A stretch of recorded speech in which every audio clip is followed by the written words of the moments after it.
男人只是瞥了一眼门板上的缝隙，却无意间发现了监狱的漏洞，于是就有了一个大胆的想法。在吃饭的时候，他便趁狱警不注意，偷偷的把勺子放到了地上，还不放心的往前踢了踢，接着又在放饭盆的时候顺势用脚将其挡住。本以为狱警会发现，没想到这个家伙就像瞎了一般，直接就拿走了饭盆，却不知道勺子还在囚犯手中。有了工具，便有了逃出去的希望。随后，男人将勺柄放在地上，使劲的打磨，直到它变得很锋利为止。做完这一切后，他就迫不及待的来到门前实验。果不其然，木板一下就被撬开了，这让他瞬间就看到了自由的曙光。但很快就有一个难题摆在了面前，那就是他不能太用力，因为力气太大的话，势必就会发出巨大的响动，引来狱警。每一步他都要很小心，如此一来就必定会拖慢进度。不过安全才是最重要的，割下来的木屑则要及时的清理掉，避免被狱警看到。而且他还要时刻注意外面的动静，一旦有什么风吹草动，就要立马撤回来。不过即便如此谨慎，还是被对面的狱友听到了。第二天他就找到了男人，却没想到他不仅没有选择告密，甚至还决定给对方望风。一旦狱警过来，他就会咳嗽2声，这样一来，男人就可以肆无忌惮的工作了。随着时间的推移，木板逐渐被割开了一个大口子，可他又不得不考虑一个新的问题，那就是狱警查房时发现这些缝隙怎么办？不过这难不倒身为军人出身的他。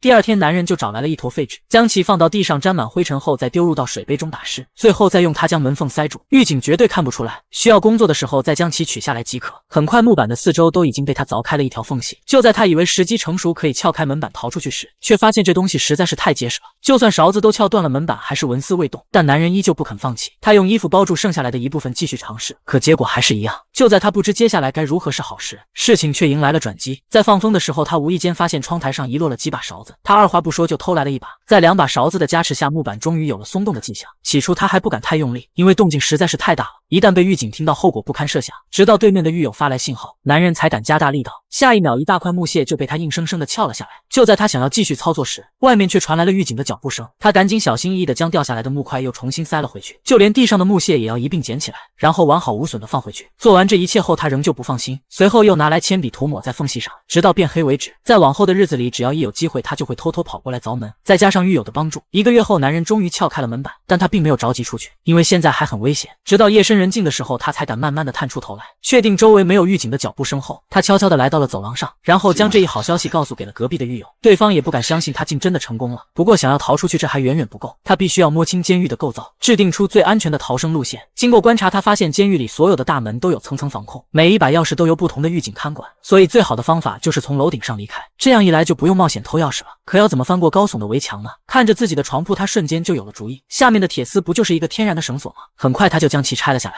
只留下一部分睡觉用。随后他又把床单撕成条状，将其缠绕在铁丝上，如此一来，一个攀岩绳就做好了。但他还需要一个搭档，于是他把凿门的方法告诉给了对面的狱友，希望对方能和自己一起离开。狱友决定先尝试一下他的方法后再说。几天后，他找到男人，表示他的计划太过麻烦，还很容易被发现，而且即便有了绳子，没有铁钩也是徒劳，所以他决定先试一试自己的办法。可第二天他就被狱警带去问话了，回来后就开始变得沉默寡言，只要男人一靠近他就会被狱警赶走。就在这天出门到马桶的时候，狱友突然就开始朝着前方狂奔而去，似乎很着急的样子。他见状连忙追了上去，没想到这个家伙竟在衣服里藏了一个钩子，下一秒他就突然跑向了围墙那边，显然是要越狱。对于他的这一举动，其他囚犯都没有表现出一丝的惊讶，似乎早已经习以为常。男人深知狱友想要做什么，事到如今也只能在心里为他默默祈祷了。很快1天就过去了，就在他以为对方成功了时，第二天他就被重新抓了回来。紧接着房间里便传来了一阵凄厉的惨叫声，惨叫声停止后，狱警才从里面出来，后面等待他的不知道将会是什么。等狱警走后，他赶紧询问对方的情况。Ils vont me fusiller? Tiens bon, Orsini, sûrement pas. Ma corde a cassé au second mur. Il te faut décrocher, Fontaine. Quel crochet? Comment? Avec quoi? Le cadre de ta lanterne.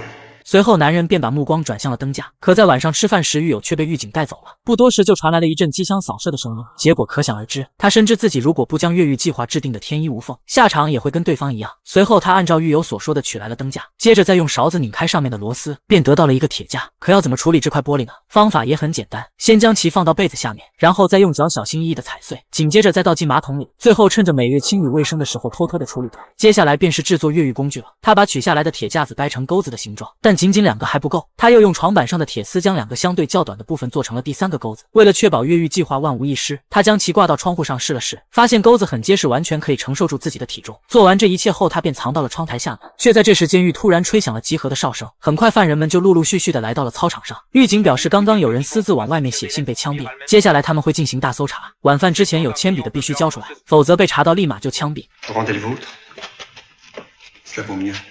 等狱警过来询问时，男人便将铅笔偷偷放到了背后，然后表示自己没有。不过好在他后续藏得比较隐秘，对方在第二天搜查时并没有发现。但他现在必须要抓紧时间了，因为有了对面狱友的教训，男人将家人寄来的衣服全都撕成了条状，就连毛巾也都没放过，只为了加固自己的绳索。但仅仅2条还不够，他又用隔壁狱友悄悄丢来的大衣以及剩下的布料又重新做了1条。可一个人行动始终不太方便，为此他一直在尝试寻找队友，但每次都会被拒绝。Ton histoire, c'est du roman. Vous voulez vraiment partir? Je suis prêt. Alors n'attendez pas trop.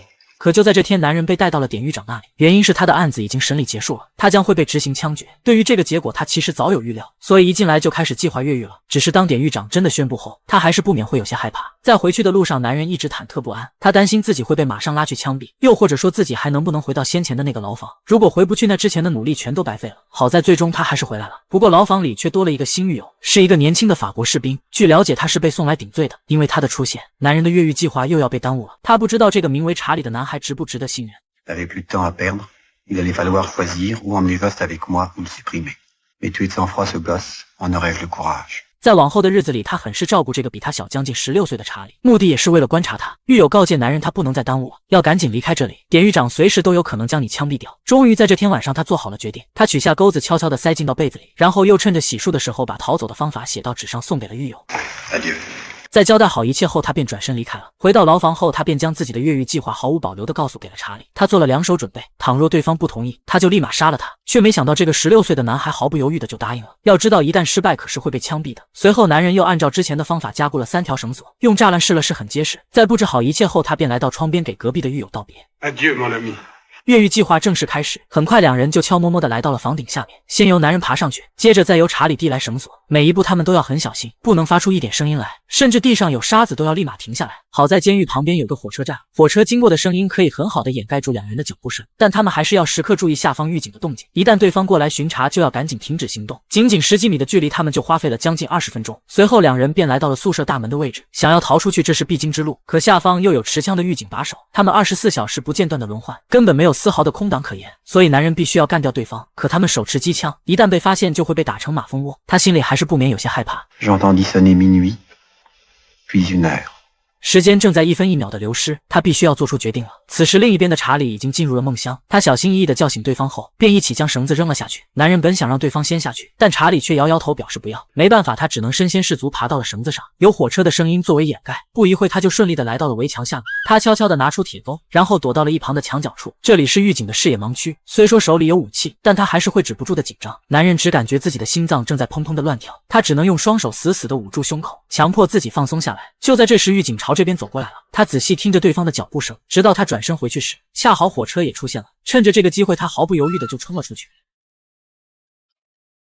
1分钟后，男人从里面走了出来，随后他就示意查理可以下来了，因为他成功的解决掉了守卫。紧接着2人就爬上了另一堵围墙，接下来他们只需要去到对面就自由了。虽然岗亭里没有守卫，但却有个不断骑着自行车来回巡视的狱警。趁着对方转身的间隙，男人将绳子扔到了对面，接下来他们就要利用这根绳子爬过去。可下方的狱警成了他们最大的阻碍，一旦被发现将逃无可逃。即便是男人也不由得害怕了起来。2人就这样缩在墙角处犹豫不决，直到凌晨4点的钟声响起，他终于下定了决心。趁狱警还在围墙的另一边巡视，男人赶忙爬到了绳子上，然后就丝毫不敢耽误的朝前面挪去。不多时，他便顺利的来到了对面，接着又赶紧跳下围墙。有了男人的示范，查理也很快就爬了过来。故事的最后，2人成功逃出了监狱，朝着自由的曙光前进而去。